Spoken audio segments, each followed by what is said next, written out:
né, serão. Preste atenção. Vamos começar por esse texto, que nós sabemos que o ano não foi bom em todas as áreas. 2023 teve momentos ruins, teve momentos que perdemos, que nos envergonhamos, teve momentos que sofremos, que nos sentimos desprezados, humilhados. Pode ter momento em que você perdeu o emprego, perdeu o namorado, aconteceu alguma coisa negativa. Isso é óbvio que aconteceu com todos. Mas sabemos que 2023 também tiveram coisas boas. Foi um ano de sorrisos, um ano de recomeços, um ano em que conseguimos superar algumas coisas.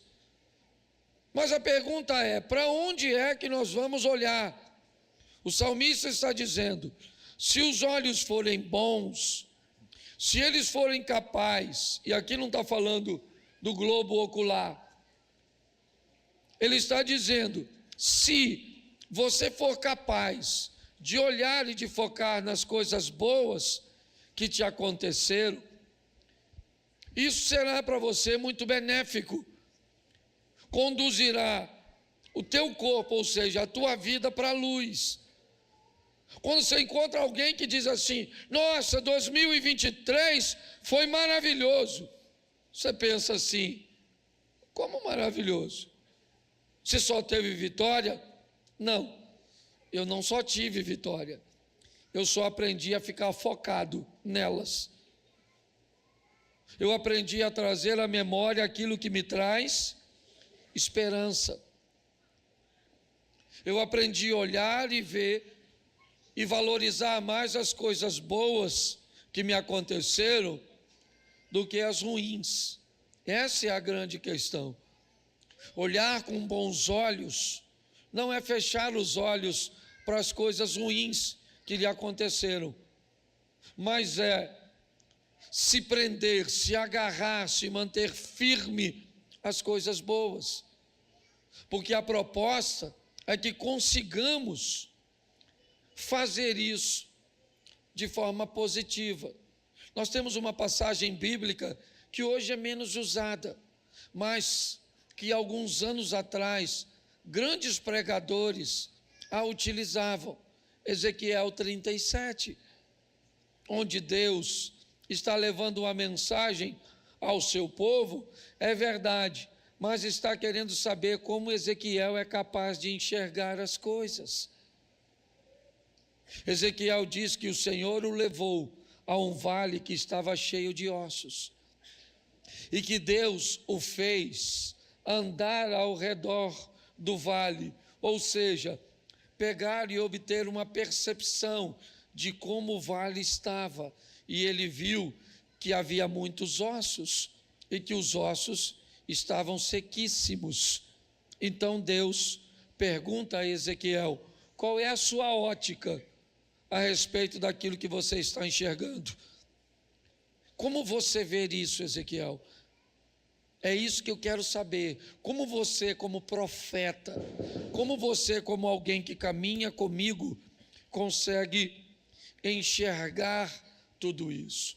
Eu acho que essa é a grande questão para conduzirmos a nossa vida. Com que olhos eu vou olhar meu casamento? 2023, eu só vivi momentos bons com minha esposa? É lógico que não. Nós tivemos desentendimento? Sim. Tivemos desencontros? Sim. Tivemos aborrecimentos? Sim. Tivemos momentos bons? Sim. Crescemos, fizemos coisas, alcançamos coisas, viajamos juntos, certo? A pergunta é: para onde eu vou olhar? Onde é que eu vou me posicionar? A igreja, nossa, 2023 foi um ano legal para a igreja? Foi. Iniciamos a nossa construção em junho, já colocamos quase 7.000 metros, né, de piso para o nosso estacionamento. está 95% pronto. Estamos na segunda parte da construção. Crescemos em números, tivemos muita cura, vimos muitas pessoas transformar-se, mas tivemos muitos aborrecimentos, tivemos muitas dificuldades, perdemos muitas pessoas, tivemos que engolir muitas situações. Não foram só momentos bons, mas por que eu tenho que olhar para esses momentos ruins? Eles fazem parte. Então, em 2023, a proposta é fazermos uma revisão, é darmos uma olhada, tá certo? E entendermos como a vida funciona de verdade. A primeira coisa que eu queria expor a vocês agora é a parábola do semeador. Porque todas as vezes que você entrar por essas portas, em qualquer evento que estiver acontecendo aqui, seja um culto regular de quarta ou domingo, seja um culto ministerial de sábado, terça ou qualquer outro dia, sempre as palavras que estiverem partindo daqui terá um propósito: mudar a sua vida, ferramentar você. Mas a parábola do semeador, no capítulo 13 de Mateus, no verso 4, diz que quando semeava, uma parte do caminho, ou uma parte da semente caiu junto do caminho, e as aves a comeram. O verso 19 explica isso. Diz que quando alguém ouve a palavra do reino e não entende, vem o maligno e arrebata o que foi semeado no seu coração. Esse é o que foi semeado à beira do caminho. Nós precisamos rever se o que estamos recebendo não está se perdendo. Eu venho para o culto toda quarta-feira, eu venho a todos os eventos ministeriais, eu sento, eu escuto a palavra, mas ela se perde. Ela não tem efeito nenhum na minha vida, porque eu não consigo retê-la. Eu não consigo. Eu acho que esse talvez seja um grande problema das pessoas em todos os segmentos. Preste atenção. Você coloca 1.000 litros d'água numa caixa d'água e ela tem um furo de 1 milímetro. Daqui a 2 dias, você vai chegar lá, terá 1.000 litros? Não. Boa parte da água se perdeu num furo pequenininho. Então, antes de você dar alguma coisa, ou de você colocar a água na caixa d'água, é importante que você observe se ela é capaz de reter. Se ela não for capaz de reter, não faz sentido você dar, você colocar. Antes de colocar, você tem que fechar o furo. Eu vejo muito isso, por exemplo, em relacionamentos. A gente fala assim: olha, querida, trata o seu marido bem, cuida dele, que ele vai mudar. Dê a ele aquilo que ele não tem, para que ele te devolva. Talvez ele não saiba ser carinhoso. Se você tratá-lo com carinho, é só uma questão de tempo e ele te devolve carinho. Verdade ou mentira? Verdade ou mentira? Mentira. Nós estamos cansados de ouvir gente que diz: eu estou tratando bem fulano há tanto tempo e ele continua um ogro, um cavalo. Qual é o problema? O problema não é o que você dá para ele. O problema é que você tem que descobrir se ele é capaz de reter. Se ele não for capaz de reter, não interessa o que você entregue para ele ou para ela. Ela vai continuar não tendo, porque não existe nessa pessoa capacidade de armazenamento. É assim que funciona. Então, o grande problema hoje, eu queria que você fizesse uma revisão sobre o que está acontecendo com a palavra de Deus que entra em tu. Tem vazamento. Tem gente que sai daqui e não lembra de nada. Sequer é capaz de lembrar que é crente. Basta ter um carro ali fechando seu carro. Assim que o culto dá virada, terminou que tu desvira no culto. Tu virou no templo e desvirou no estacionamento. Você está aqui, está crescendo asa. Você sai daqui, a asa some. E o chifre parece. Cuidado que você pode estar rindo de tu. Então, eu queria que você pensasse um pouco sobre isso. O que está acontecendo com a Bíblia que eu leio? O que está acontecendo com as ministrações que eu recebo? Então, eu vou te mostrar algumas coisinhas aqui que mexeram muito com o meu, pelo menos com o meu coração. Espero que mexa também com o seu. A primeira coisa que nós precisamos revisar são as coisas que estão indo bem. Aquilo que está legal, que não tem problema nenhum. Aquelas coisas que estão andando perfeitamente normais, cujas quais nós vemos êxito, lucro e satisfação. Essa vai ser a revisão, que nós vamos chamar de manutenção preventiva. E aquele cuidado que vamos ter com as coisas que estão indo bem. É o que o apóstolo Paulo escreveu na carta aos Coríntios, no capítulo 10 de 1 Coríntios, verso 12. Aquele, pois, que cuida está de pé, cuide para que não, ele já caiu, não, ele está de pé, ele está bem, mas ele faz uma manutenção, ele revisa, ok, para se manter de pé. É aquela manutenção que nós fazemos antes do problema chegar, sabe? É aquele rolamento que nem barulho está fazendo da roda do seu carro, mas você já sabe que comprou ele zero e ele está com 50 mil. E 50 mil, segundo o fabricante, é o limite que aquele rolamento teria de vida útil. Então, antes que seu carro te deixe a pé na rua, você o conduz para uma manutenção preventiva. A segunda avaliação que nós vamos fazer é aquela que nós vamos chamar de atualização. É a revisão que nós vamos fazer naquilo que nós queremos que melhore. É isso.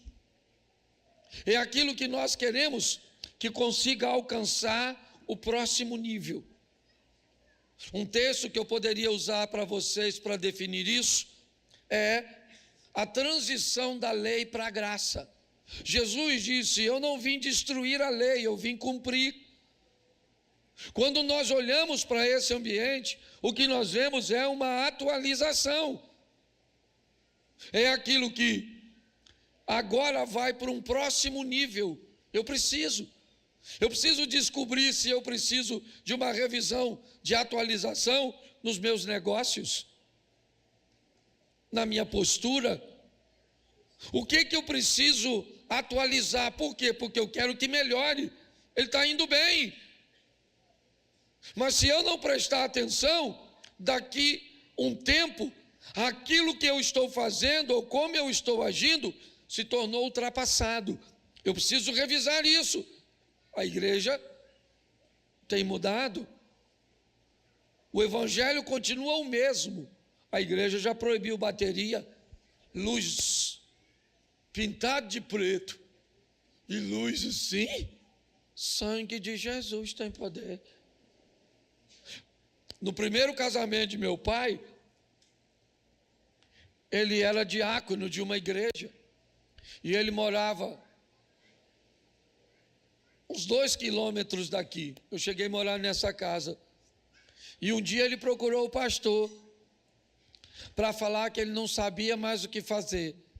Porque apesar dele trancar a bicicleta dele com cadeado, a mulher dele quebrava o cadeado e vinha na Mantiqueira para comprar as coisas de bicicleta, que ela não queria vir a pé. E qual era o problema nessa época? Que andar de bicicleta era pecado para a mulher. E aí o pastor foi falar com o meu pai, foi falar com o pastor: pastor, eu não tenho mais o que fazer com minha mulher. Ela anda de bicicleta, que ela é uma preguiçosa, que não quer andar a pé, não tem medo de ir para o inferno de bicicleta. O que eu faço? O pastor falou: meu filho, faz o seguinte, mete o machado na bicicleta. E meu pai cortou a bicicleta no machado. Queria perguntar aqui hoje, quem é que as irmãs que anda de bicicleta? Ninguém anda, né? Vai todo mundo para o céu.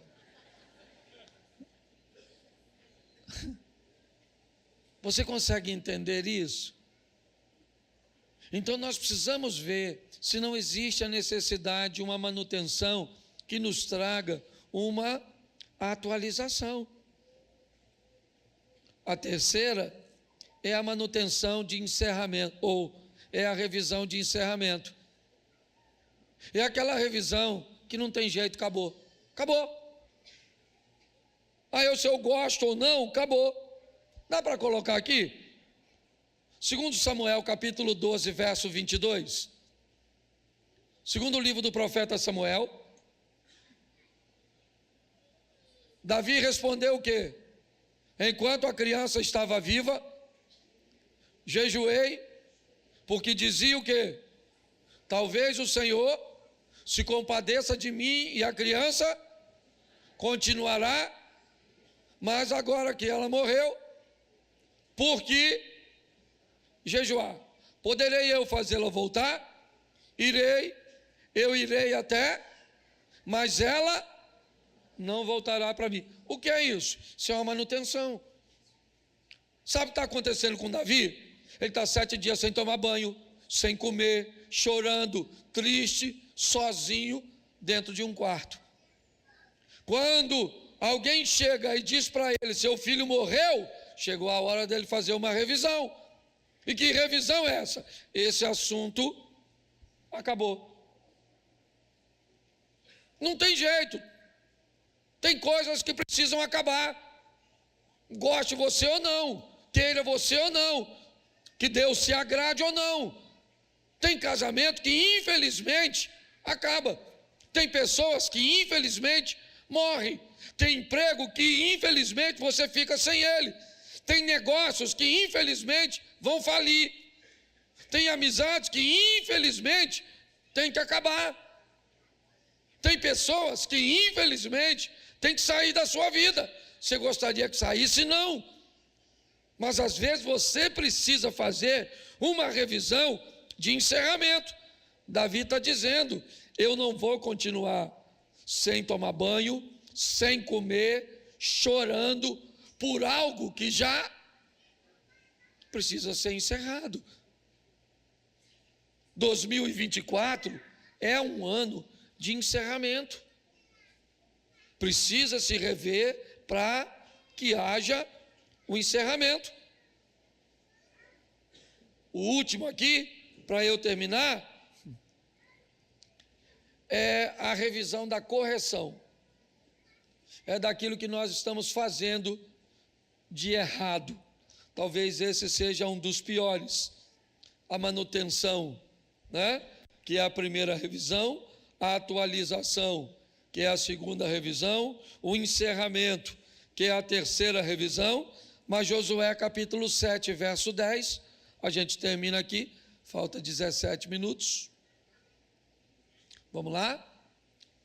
Então o Senhor disse a Josué: levanta-se, ou levanta-se, porque está assim prostrado sobre o seu rosto.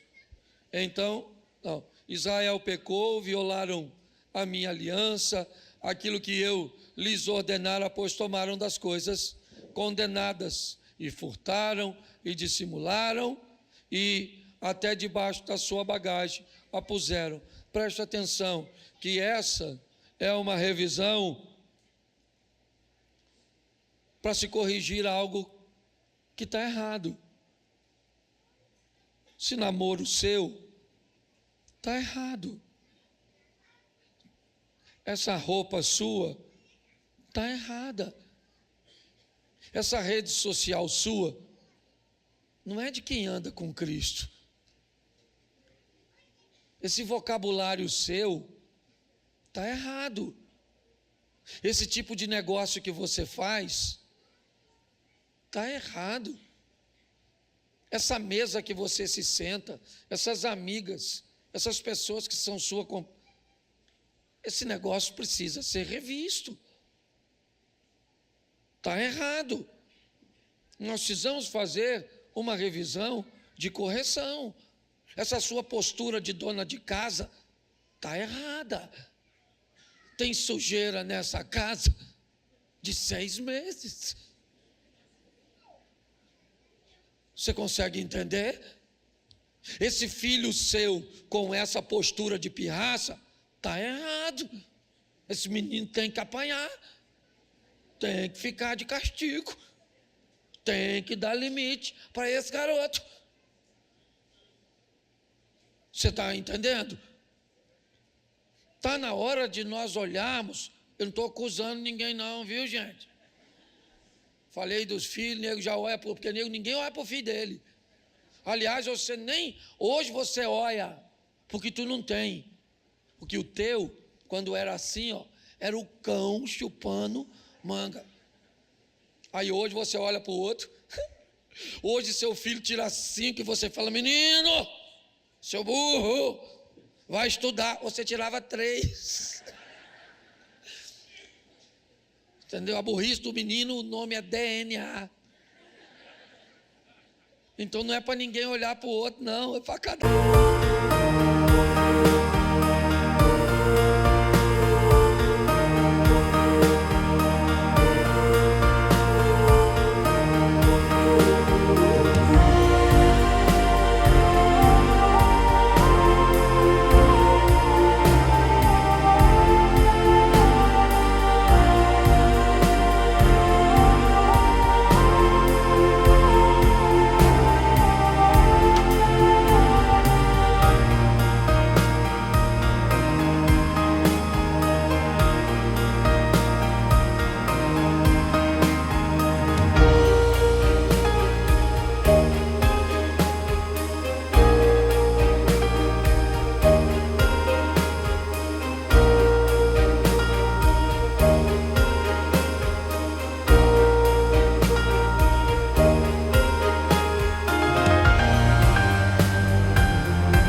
maze of neon dreams I wander through the night, lost in a sea of stars where your whispers take flight. Electrified emotions, they dance around my heart, in this digital garden where we never have to part. Shadows blend with colors as the beat sets me free. Every note a memory, every rhythm you and me. Echoes of you in the synth waves, feel you near in the pulsing haze. Inside your world where we collide. You lost the rhythm in my mind, in my mind. With the glow of city lights, our shadows intertwine in this kaleidoscope of love where the past and future align. With every step I take, I feel your presence strong, in this digital symphony where our hearts belong. Shadows blend with colors as the beat sets me free. Every note a memory, every rhythm you and me. Echoes of you in the synth waves, feel you near in the pulsing haze. Inside your world where we collide. You lost the rhythm in my mind, in my mind. And in silence between the beats I find your voice. In the flicker of the lights I see your choice. Together in this dream we'll never fade. In the echoes of our love we'll always stay.